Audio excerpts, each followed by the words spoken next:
Hey everyone, Two-Tone back from Spiral gameplay and a bit of a deck tech. So I've had a lot of people in a lot of my comments and generally just in the Discord talking about wanting to run more hand traps in Spiral and how could you do that? Well, the long and short of it is you have to somewhat sacrifice consistency and a little bit of power level to include hand traps. That's just it. I mean, I'm already running 43 cards in my regular Spiral deck and that's only got Ash Blossom in it, right? So, you know, if I want to throw in some hand traps, I need to cut out cards that either enable certain combo lines or give me more consistency, and that's what you would do. I've been testing this version of the deck out that Kevin OG conspired with this ratio of hand traps. Instead of running just the 3 Ashes like I normally do, it's running a couple of Gammas, it's running the 3 Maxx, and a Nibiru. So you're functionally, instead of running the 3 hand traps, you're running 5, 6, 7, 8, 9 hand traps. Though the downside is that you do lose a few things to get there. So I've obviously trimmed the deck down to 40 because if you're trying to draw a percentage of hand traps, it's good to have 40 cards if you have a certain hand trap density. So getting rid of my ancillary cards like Forbidden Droplets over here is kind of necessary to make the hand traps as good as they can be. I've also, because I had to make room in the deck, cut the ancillary parts of the Danger Engine. So I've cut Mothman and Bigfoot. Cutting Bigfoot and also cutting Forbidden Droplets does make this deck significantly more vulnerable to Floodgates and Eldritch type matchups, because if they go first, flip a skill drain, you actually don't have a real out to this besides hard forcing through a Sleeper plus Last Resort and just, you know, buffing a Sleeper with a drone or something until it can't be killed and just attacking them.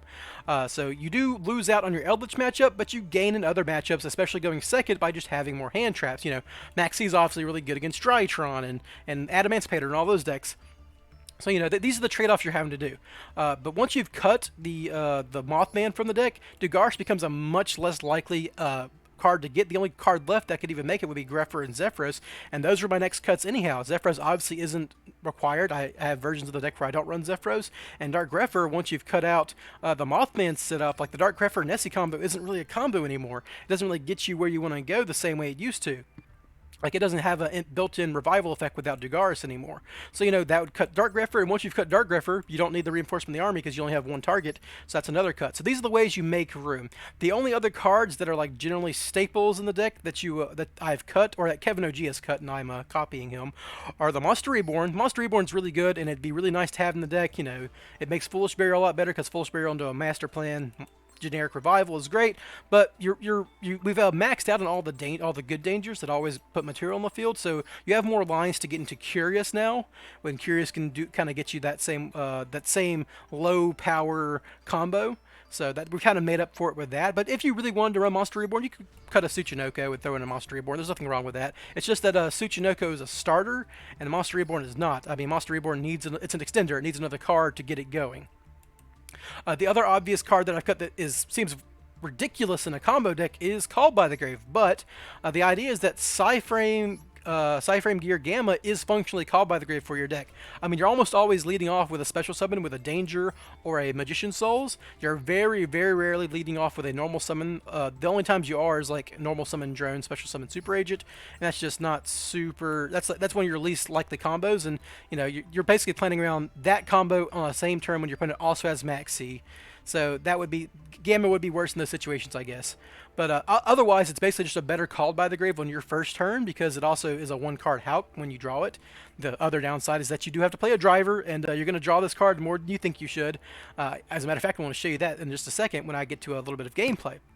So yeah, losing Called by the Grave sucks. And honestly, I think the hardest cut in this little assemblage of cuts we have here is Forbidden Drop. This card's incredibly versatile. It's also good going second, so cutting it for other going second cards is rough. If you really wanted to, you could just throw a bunch of these in there and kind of treat it like more hand traps or more going second cards. Not really hand traps, but going second cards, making your deck better going second in like a best of 3 or something with no sideboard. And that wouldn't be too bad because like you're messing up your hand trap ratio, but you are like in those situations maybe drawing Forbidden Droplets, which is better than hand traps in a lot of situations going second. So yeah, the other thing is obviously because we cut Dugarsh, we do get an extra flex spot in our extra deck, which is right now going to Knightmare Cerberus. There are other cards you could run here. I mean, you know, if you're running into a lot of crooked cooks, you could run Underworld Goddess, or you could run a second double Helix, so the drone agent combo is a slightly bit better. Something to note about this ratio is, or this little build of the deck where you have all the extra dangers and stuff, is it's a little harder to get into your Barrone plays because you don't quite have, like, you don't have another 4, right?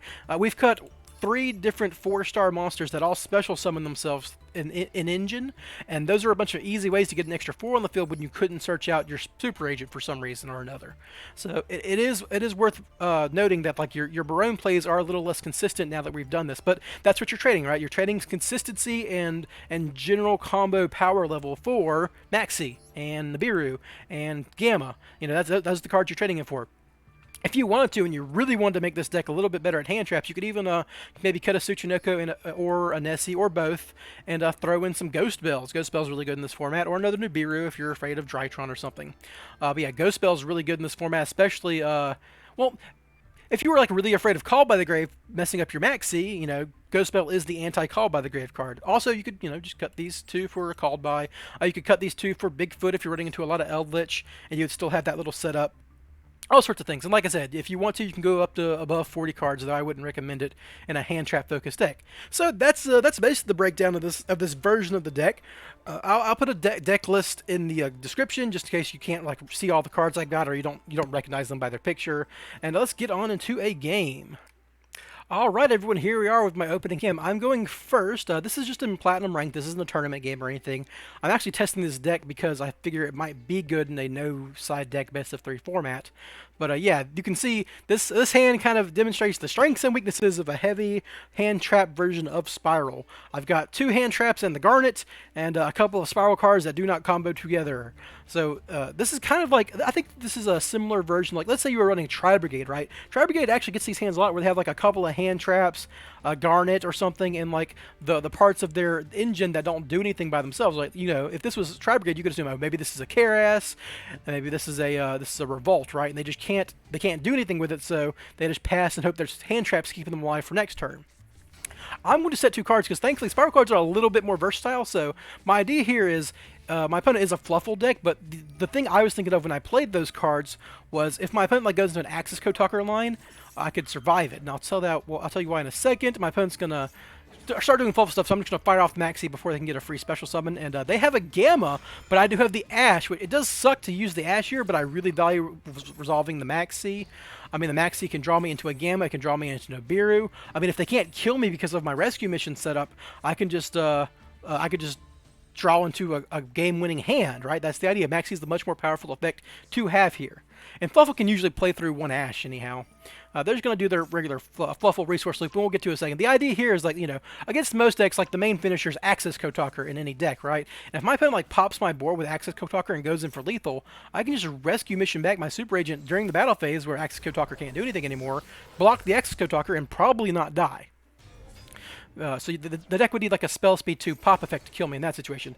And against Fluffal, it's even better because, like, their way of board clearing is just throw a bunch of Cruel Whales down and attack for game with the Cruel Whale buff effect. So this is actually going to keep me alive against Cruel Whale. I draw into a Nessie off the first Maxx draw, which is pretty good. That's a good starter for next turn. Good material on the board. If my opponent couldn't put down even more of a threat, I could actually just survive on just the blocks. But they are going to get another Cruel Whale set up here off of Edge Imp Scythe and the Bear. So summon a Cruel Whale. And actually draw to a Magician's Soul is another good card if I survive to this next turn. The Cruel Whale does pop my Super Agent, so I will have to burn my rescue mission to survive here, because this is clearly lethal. They don't even need to do the buff effect yet, actually. So I'm going to let the 1600 attack monsters resolve because they don't matter. Because I drew a Gamma off this last draw, I can actually go ahead and Super Agent first to block the first one and just kind of, like, keep my life points up in case this goes into a grindier game. And I'm going to Gamma on their whale activations, because this would be lethal. My opponent could just send 2 cards, buff their whale to well over, like, to 5,800 attack, I think. I think they gain 1,300 attack, actually. But, yeah, it'd actually be a little bit more than that. But, yeah, so here we go.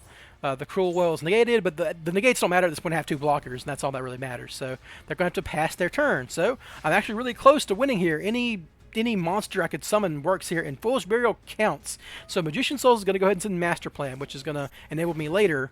Foolish Burial is going to send Destrudo, not for any synchro plays actually. I'm just going to use it as a free special summon Dark Monster off of my Magician Souls. Now I can activate Nessie, and this is why you run maximum good dangers.